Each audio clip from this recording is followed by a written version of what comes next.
Ready, now let's begin. As Nami's group look around, they spotted Bonnie with Luffy's group.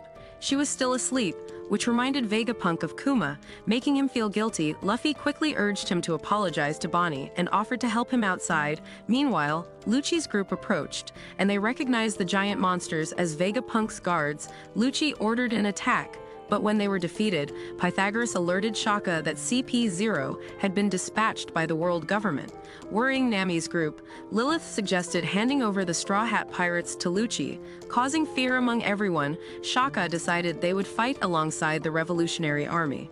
Amidst the chaos, Kuma attempted to move, confusing everyone trying to repair him. Suddenly, Kuma tried to escape, worrying Dragon and Ivanov, who attempted to stop him but failed. Lucci demanded Seraphim's return and announced his investigation into the Cypher Pole's disappearance, angering Lilith, who realized they were lying. Vegapunk, proud of his island's creation, revealed his dream of providing free energy to end wars. However, Luffy remained uninterested until Vegapunk disclosed his intention to unlock the Void Century's secret, risking eradication by the world government. Suddenly, the city was attacked as Lucci ordered his crew to abandon ship and infiltrate Egghead, leaving the ship as bait while Kuma teleported them to the island and sea monsters attacked the ship. On Luffy's side, they initially thought the city was under attack, but Vegapunk clarified that the explosion was outside the island. He then noticed CP0's arrival.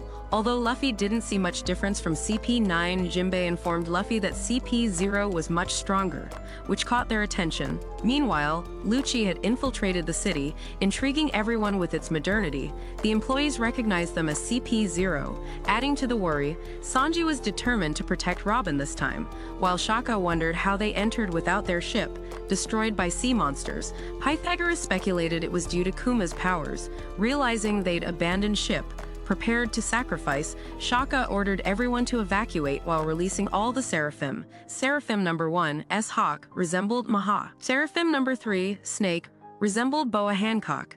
Seraphim number 4, S-Shark, resembled Jinbei. They attacked as Vegapunk realized the world government ordered his assassination. Wanting Luffy to take him off the island, Luffy agreed, intrigued by Vegapunk's offer, but wanted to take Bonnie to the lab first, using the flying rocket. Meanwhile, CP0 spotted a giant dragon, frightening them. Kaku decided to fight it, but the dragon turned out to be a 3D image. As Kaku flew to Labas, Stussy revealed it was protected by a defense system, warning Lucci not to underestimate Vegapunk.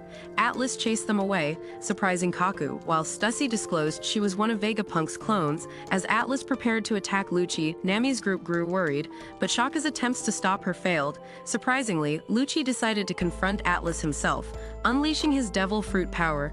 Dodging Atlas's attack, he swiftly defeated her with a single blow, causing her head to explode. Shaka urged everyone to flee while Luffy's group happily searched for Vegapunk's rocket. Suddenly, they encountered Lucci's group, perplexed by their presence. Kaku warned Luffy that as one of the 4 emperors, he couldn't afford recklessness. Seeing Atlas injured, Luffy questioned Lucci, who blamed the world government. Unconcerned, Luffy decided to fight Lucci, siding with the Marine headquarters.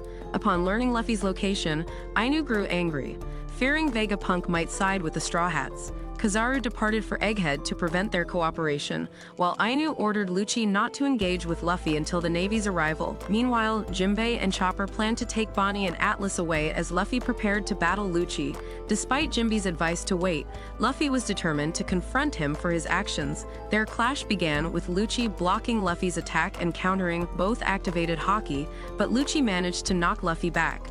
Undeterred, Luffy unleashed the awakening power of his devil fruit, entering Gear 5 with white hair, stunning everyone and impressing Lucci. Chopper and Jinbei were taken aback, realizing Luffy had entered his Gear 5 state. With incredible speed, Luffy slammed Lucci into the wall, astonishing everyone. Stussy, however, found Luffy's boldness rather foolish. Nami's group also recognized this power as the one Luffy used against Kaido, surprising Shaka, who relayed the information to Vegapunk. Despite being able to stand, Lucci felt uneasy seeing Luffy's cheerful demeanor. He decided to activate his Devil Fruit's awakening power. Rushing towards Luffy at high speed, Shaka understood that when a Zone Fruit awakens, it alters the user's personality. Lucci attacked swiftly, but Luffy dodged with ease, even taunting him, which infuriated Lucci. Despite chasing Luffy throughout the city, he couldn't land a hit.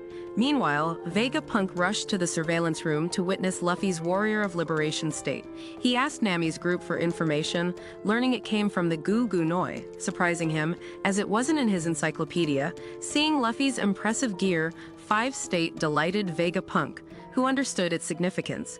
He revealed that Luffy resembled an ancient deity known as the Warrior of Liberation. Surprising Robin, Vegapunk explained that the deity, called Sun God Nika, brought joy to people as a clown, though Nami didn't recognize the name, as it had been erased from history by the world government. Vegapunk elaborated that as long as people longed for Sun God Nika, he would never disappear, manifesting as a devil fruit embodying humanity's desire for evolution. As Luffy and Lucci exchanged powerful punches, both were thrown back. Vegapunk explained that although devil fruit powers came with natural gifts, they also bore a punishment, known as the CA. Vegapunk's detailed explanation about devil fruits left everyone surprised, finding the world fascinating. Kamaru, monitoring the battle between Luffy and Lucci, grew angry, knowing it wasn't the place for clashes between the world government and pirates. Suddenly, Vegapunk contacted him, revealing he had gathered all the Seraphim to assist CP0. However, CP0 became their enemy as they pursued Vegapunk. Reminding Kamaru of past favors, Vegapunk urged him to help, making CP0 worried due to Kamaru's control over 3 Seraphim. Unexpectedly, Seraphim S. Bear attacked CP0 under Kamaru's command, revealing their obedience hierarchy, with the 5 elders at the top, followed by Vegapunk, Kamaru, and then CP0. They lost control. Meanwhile, Luffy fought back against Lucci relentlessly, delivering a powerful blow that sent him flying. Spotting Saru, Luffy approached him, intending to help Vegapunk escape. However, Lucci rose again and attacked Kamaru, causing him to fall. Feeling guilty for distracting Kamaru, Luffy realized Saru's strength. Lucci, seeing Kamaru not completely defeated, attacked him again, but Kamaru had seen Lucci before and prepared to counter. Luffy rushed to attack Lucci, but Lucci caught him and sent him flying. Meanwhile, Saru continued attacking CP0 members. Luffy managed to return in time to unleash a powerful blow, striking Lucci into the wall. Jinbei and Chopper attempted to evacuate Bonnie and Atlas, but Luffy's spinning motion hindered them. As Luffy crashed to the ground, fear gripped the city. Serum's Hawk swiftly defeated the CP0 troops, showcasing Serum's formidable strength. Realizing they were at a significant disadvantage, they considered retreating. Meanwhile, Vegapunk noticed Seru's wounds, causing him concern. Frankie recognized S-Shark's swimming ability, reminiscent of Senor Pink's, leading him to believe Senor Pink had died. However, Vegapunk revealed he was still imprisoned in Impel Down. Vegapunk explained his ability to replicate Devil Fruit abilities.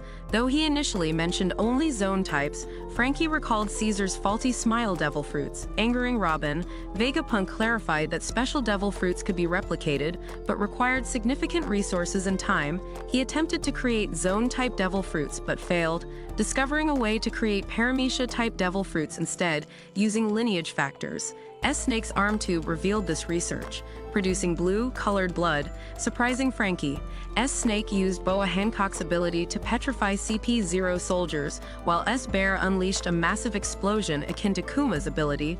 Vegapunk claimed Seraphim as the strongest human form in history, explaining the abolition of the 7 warlords. However, this revelation worried everyone, as Seraphim posed a threat as the Navy's weapon.